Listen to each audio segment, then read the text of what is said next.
Movie yetu inaanza na mtu mmoja anaitwa Antakwembo ambaye ni Mnigeria pamoja na mpenzi wake anaitwa Veronica. Basi hao wawili wote walikimbia kutoka katika nchi ya Nigeria kuelekea katika nchi za huko Ulaya. Hasa katika moja kati ya nchi ambazo waliweza kufika ilikuwa ni Ugiriki. Huko nchi ya Ugiriki walienda kuishi katika hali ambayo si nzuri sana. Purukushani zilikuwa nyingi. Watu wa migration walikuwa wanawakimbiza usiku na mchana. Walikuwa wanatafuta watu ambao si watu wa Ugiriki. Kwa hiyo lengo lao kubwa lilikuwa ni bado kupata maisha ambayo ni mazuri katika nchi hii. Na nchi hii ilikuwa angalau kidogo kuna hali ambayo ni nzuri zaidi. Kwa hiyo waliteseka sana katika nyakati za usiku na mchana. Familia hii ilikuwa na upendo na baba yao mzazi alikuwa anahakikisha kwamba familia yake inazidi kukua katika hali ambayo ni ya upendo. Basi siku moja kipindi ambacho wanafanya mazoezi hapa na pale katika furaha hapa na pale, basi vijana wawili ambao ni wakubwa, mmoja anaitwa Gian na mwingine anaitwa Thona, waliweza kukutana na vijana ambao basi wanacheza basketball. Hawa vijana waliweza kualika katika mchezo huo wa kwanza wakacheza, na siku ya pili wakaanza kualika katika gym moja ambayo ipo mjini.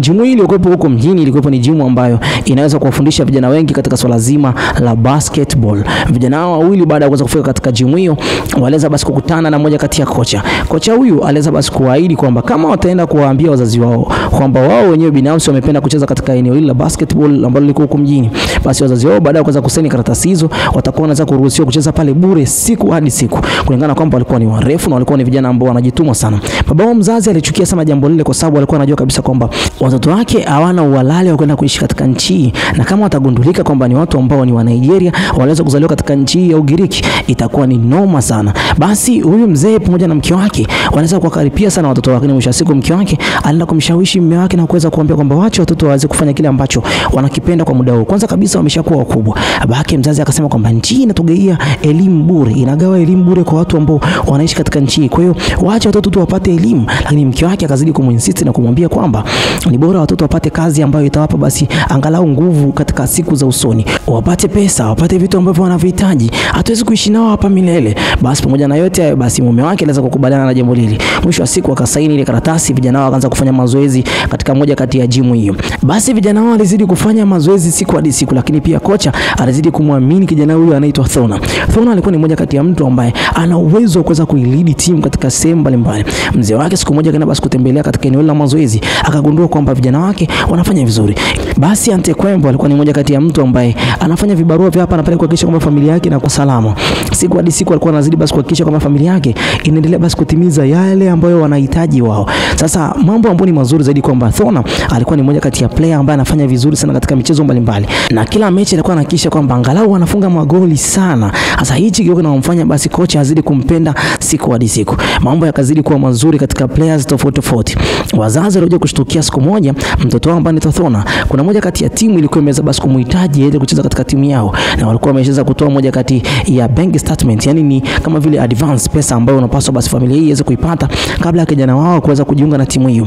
Basi waliweza kuichukua ile bank statement na kwenda katika benki moja. Tela akawaambia kwamba bank statement hii haipo sawa, na akawaambia kwamba anapaswa waende basi kuwasiliana na hiyo timu waweze kuwapa majibu ambayo ni sahihi. Kumbe bana hiyo timu walipokuja basi kuipigia, hiyo timu ilikuwa imeweza kumreject, yani ilikuwa imeweza kumkataa kwa sababu kijana huyu alikuwepo ana uhalali katika nchi. Yeye sio raia wa nchi, kwa sababu katika hali ambayo si ya kawaida hakuweza kupata kitambulisho cha kuzaliwa, yani hakuweza kupata zile haki za kwamba yeye ni raia wa nchi. Kwa hiyo timu hiyo imeweza basi kumtem kama vile ni mtu ambaye hafai kuwepo katika timu yao. Mwisho wa siku alikuwa amejutia sana jambo lile, ila Gian alizidi kumpa moyo Thona. Thona alikuwa ni mmoja kati ya kijana ambaye ndio wa pili sasa katika familia yao baada ya Francis kuachwa kule Nigeria. Na Nigeria huko Francis naye pia anazidi kucommunicate, yani anawasiliana na ndugu zake endapo watakuwa wanahitaji basi hata siku moja waweze kukutana katika siku za usoni.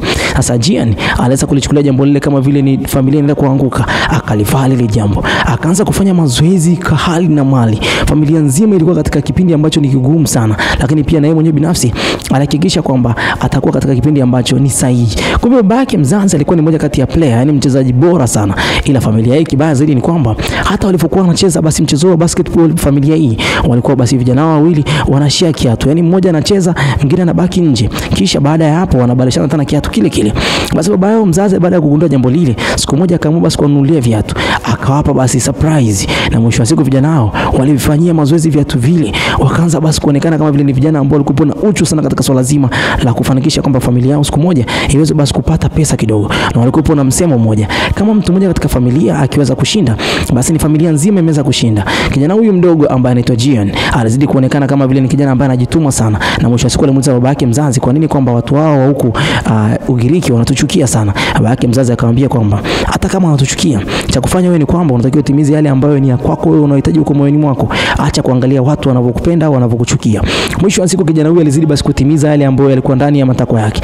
Ila katika familia yao ilikuwa ni kizaazaa. Mwenye nyumba alikuwa anakuja kugongea mlango siku hadi siku. So lazima la kodi ilikuwa ni changamoto katika familia hii kwa sababu walikuwa hawana kazi ambayo ni maalum. Veronica alikuwa anafanya kazi katika moja kati ya shirika la kualisha wazee, ila mume wake pia alikuwa anafanya kazi katika vibarua mbalimbali. Yaani unamuita leo, kesho basi anaacha kuitwa. Kwa ni mtu ambaye anafanya kazi zile za vibarua tu. Kuna siku ambazo hana hela, kuna siku ambazo ana hela. Lakini mwisho wa siku alijikusanyia vipesa vyake, akaja basi akanunua gari lao. Na gari lao hilo lilitumia katika safari zao za hapa na pale. Kocha alizidi basi kuonekana anavutiwa sana na vijana wawili. Ila kijana huyu ambaye anaitwa Thona alizidi kuonyesha kwamba ni mtu ambaye ana uwezo wa kuweza kuilidi timu, anayeongoza timu na inashinda michezo mbalimbali. Ila siku moja kipindi ambacho Thona pamoja na ndugu yake ambaye anaitwa Gian walikuwa wanacheza mchezo huo wa basket katika mazoezi yao ya hapa na pale, yani mazoezi dakika 8 mpaka dakika 5, mnapaswa muweze kufunga mabao mengi sana. Hasa katika mapambano haya palitokea maagent ambao maagent walikuwa wanatafuta wachezaji. Kuna mmoja kati yao alikuwa anaitwa Paco ambaye ni mmoja kati ya mtu anayeweza kuishawishi timu yoyote ambayo ipo katika mji huu au katika nchi hii kuweza kumkubali mchezaji yoyote yule ambaye atakuwa ameweza kumchagua. Hasa alikuwa na mtu mmoja pia anaitwa Harris. Harris alionyesha kama kwa hivi sasa ameweza kumkubali sana kijana ambaye anaitwa Thona. Na mwisho wa siku Thona aliweza kupata changamoto kidogo. Ila Gian ndio aliyekuwa selected baada ya Thona kuweza basi kupata changamoto ya mguu katika mchezo huu. Basi Gian anaweza kukubali kwamba Harris awe ni mmoja kati ya agent wake, lakini Paco aliashiria kabisa kwamba familia hii haiwezi kuendelea kuwa ni mmoja kati ya familia ambayo inaweza basi kuna kucheza katika michezo mikubwa ya timu mbalimbali kwa sababu wao ni wa Afrika. Jambo la kwanza, la pili walikuwa wanachukulia kama vile ni watu ambao ni wakimbizi katika nchi hii. Lakini Harris alihakikishia kwamba atafanya namna yoyote angalau vijana hao hapa hivi huyu mmoja wapo ambaye ni Gian aweze kucheza katika timu yoyote ambayo ipo katika mji huu au katika timu yoyote ambayo ataanza kulipwa. Yani akamchukulia kama vile yeye hapo hivi kwa hivi sasa ndio agent wake. Na Harris alikuwa hana mteja yoyote yule baada ya kwake Gian kuweza kumuuliza una wateja wangapi, akamwambia wewe ndio wa kwanza bana. Basi mambo yao yakazidi kuwa mazuri zaidi. Walifurahi sana siku hiyo, lakini bado hali ilizidi kuwa mbaya kwa sababu walikuwa ni mmoja kati ya watu ambao wanadaiwa sana katika nyumba yao. Waliporudi nyumbani waliweza kukuta basi kwenye familia yao nyumba yao imeweza kufungwa na mwenye nyumba, na mwenye nyumba alikuwa ameondoka na funguo wao. Kwa wale ambao basi kulala katika gari lao, na gari lao lilikuwa moja tu, familia nzima ililala huko ndani. Basi kesho yake asubuhi mwenye nyumba alipokuja basi waliweza kukabidhi funguo zao, na mwisho wa siku waliweza kulipa angalau kodi nusu ya ile ambayo ilikuwa imeweza kubaki. Mwisho wa siku huyu kijana ambaye ni Harris alizidi basi kuchakata katika sehemu mbalimbali, akamhakikishia kwamba Thona angalau basi ataenda kucheza yeye, lakini Thona alikuwa ameweza kupata changamoto ya mguu. Lakini huyu kijana ambaye anaitwa Gian anaweza basi kupata chance hiyo baada ya ndugu yake kuweza kupata changamoto hiyo. Basi wote kwa pamoja walikuwa basi wanahitaji kwenda kucheza katika mechi ambazo zitakuwa basi wenyewe basi wanaanza kulipwa. Familia sasa ndio ikaanza kuwa serious. Mzee akaanza kuhakikishia kwamba kwa hivi sasa wenyewe kwa hivi sasa mnapaswa basi mpate kile ambacho mimi niliweza kukikosa. Mzee akaanza kulivalia ile swala basi katika hali ambayo ni serious. Anazidi kuwa motivate. Kijana huyu anaitwa Gian alifanya mazoezi usiku na mchana, na kocha alizidi basi kuliona jambo lile. Siku moja alipata mwaliko wa kwenda kuonyesha basi uwezo wake katika moja kati ya mechi, ambapo mechi hii Harris alikuwa anahusika na ndo agent ambaye alikuwa analipambania jambo hili. Na mechi ile ilikuwa watu wengi ambao ni wenye timu walikuwa wanaweza basi kuifuatilia. Sasa kijana huyu mdogo alizidi kuonyesha uwezo wake. Familia yake nzima ilikuwa pale na walikuwa wanaogopa sana kwa sababu mtoto wao huyu hapa ambaye ni mmoja tu ambaye kwa hivi sasa endapo kama atachaguliwa katika timu fulani, kwa hivi sasa inategemea kwamba ana uwezo wa kuweza kufanikisha jambo ambalo ni la muhimu sana katika familia yao. Kwanza kabisa watapata uraia, pili kabisa wanaweza kufungua benki, tatu wanaweza kupata kadi za bima ya afya.